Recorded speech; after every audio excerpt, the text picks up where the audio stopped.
For the longest time, I've hypothesized that it's very hard for PlayStation to lure the PC gamer to go to their platform, buy a PlayStation console, and play a game that they deem exclusive. This is why you're seeing PlayStation closing down the gap on some of its big games coming to PC in terms of the time limit. It used to be a long time, 2 years. Marvel Spider-Man 2 is going to basically break that tradition for, say, its bigger investment single-player games. The other one that's breaking transition is LEGO Horizon Adventure. Some have claimed this game does not belong to PlayStation. LEGO is making them bring the game, of which I've called absolute horse dung, because it doesn't really factor into that. And many times people will want to basically make these qualifiers, but it doesn't make any sense. It's a PlayStation published game developed by Guerrilla Studios. But even if they want to go ahead and complain, we have the game Lost Soul Aside that's coming day one to PC. Why? We got 19,000 games last year. It's not easy to break into a market like this where game releases are exponential. 2020, when the console launched, there were only 9,686 games that launched on Steam. When 2018 was in full force, which I believe was PlayStation's strongest year in the PS4 generation, with Marvel Spider-Man and God of War coming out together, I saw people basically go buy PlayStation 4s to play the game. PC players that I knew actually did this, which is wild. But that shiny is gone because there are just many games on the new side being launched. There are also live service games, and this all encompasses the entire proposition of what PlayStation has to offer. I'm making this video because this year there were 3 games of note that stood out to me: Rise of Ronin, Stellar Blade, and Final Fantasy XVI. The third-party exclusivity paradigm really faced a very interesting proposition.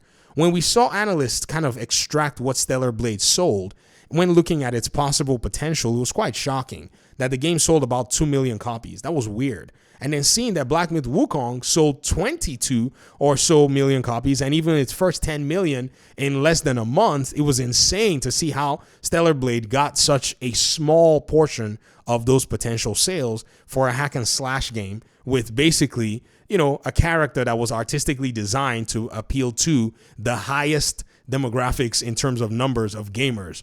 Very simply put. The other side was Rise of Ronin. People swore that game was underrated. Well, what do you expect them to do? Go buy a $500 console to play another Team Ninja game? That's not likely. And even Team Ninja themselves, having seen that, are now looking at going in their publishing independently. Square Enix's Final Fantasy XVI also was a culprit of not meeting satisfactory sales, of which they told their shareholders that this was not satisfactory for them. So when you kind of bundle it up together, I don't see any way where they can imagine not bringing their games to PC with very big urgency, because their own platform on PC is facing something similar. It's on PlayStation, sorry. One thing I can't extract just yet is how many games launched on the PlayStation platform in 2024. I'd like to get a hold of that number because I strongly believe that it's going to inform a lot of our conversations here. And this is just one layer of the conversation. Layer number 2 is old games. Oh, Epic Games pretty much almost broke the internet, just like they do almost every Christmas and New Year season. They gave out Kingdom Come Deliverance today, and yesterday they gave out Sifu.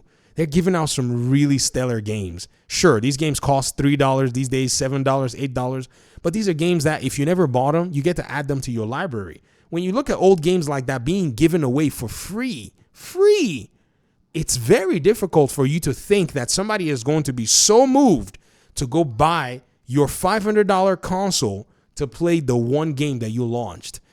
Yes, there might be people who do that. There might be games that make people do that. But I'm not certain that PlayStation is making a bunch of GTA games. Or am I missing something? I don't think it's there. Even Xbox understood this and decided that they would succumb much earlier, 8 years ago, and everything comes on PC day one. You look at something like my Steam library with a lot of games, old and even more recent games that I haven't gotten around to. This is also another stress factor that's being played on the whole conversation. So when you kind of think about it, right now we're in a really interesting and precarious place that as PlayStation is moving forward into their business strategy, a PC pipeline is definitely something that's out there for them. In fact, they're already leveraging it. The next step they need to do is double down much more and ensure that their single player games have a day-and-date PC release to be able to leverage as much as they can out of this ecosystem. Oh yeah, you play on console, you think it's going to devalue the brand, it's okay. People thought it was going to devalue the brand all the way as far back as 2000 when they launched Horizon Zero Dawn on PC. I guess if devaluing the brand was the biggest problem, it's already been done. Has it destroyed anybody who's been playing on PlayStation's faith in the platform? Maybe if exclusivity was their only reason, then sure. But if they were gamers, they would play on the platform of their preference. And most console players swear that they don't want to ever come to PC. So even if PlayStation shipped all its games to PC, it wouldn't affect you, would it? And if it does, then maybe you weren't necessarily, in a sense, interested in the platform for the platform itself. I'm not saying anything's wrong with that, but maybe PlayStation has to look at its value proposition properly, more intently, to make sure that those who are on that ecosystem are there for bigger reasons more than just playing shiny exclusives. Because exclusives being shiny are not so shiny in the face of 19,000 games launched in 1 year. That is a fantastic number. Shout out to innovation. Shout out to developers taking a step, both indie, AAA, everywhere, AA, and even your grandma. Every single person that's able to put a game out there. I'm really, really excited to see how this works out. Hopefully 2025 brings even, if possible, 23,000 games so that we can see innovation from areas that we will never have seen video games come from. And I think this is what's basically become a huge salvage, especially last year and 2 years ago, where the gaming industry seemed like they were in a slumber. But I digress. I'd love to hear your thoughts in the comment section. Thanks so much for watching. Hopefully, we'll talk pretty soon in another one. Peace out.